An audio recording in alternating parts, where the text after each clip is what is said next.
मौलाया सल्ली वसल्लिम दाइमन अबदन अला हबीबिका खैरिल खल्क़ि कुल्लिहिम। حدثنا مسدد قال حدثنا أبو عوانة عن أبي بشر عن يوسف بن ماهك عن عبد الله بن عمرو قال تخلف رسول الله صلى الله عليه وسلم في سفر سافرناه فأدركنا وقد أرهقنا الصلاة صلاة العصر ونحن نتوضأ فجعلنا نمسح على أرجلنا فنادى بأعلى صوته ويل للأعقاب منال النار مرتين أو ثلاثا।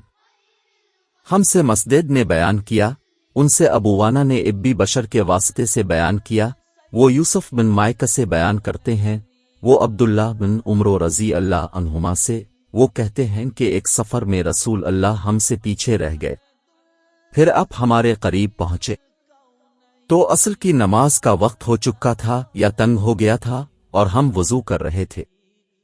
हम अपने पैरों पर पानी का हाथ फेरने लगे तो अपने बुलंद आवाज से फरमाया कि आग के अजाब से इन एड़ियों की जो खुश्क रह जाएं खराबी है। ये 2 मर्तबा फरमाया, 3 मर्तबा। हुवल हबीबुल्लज़ी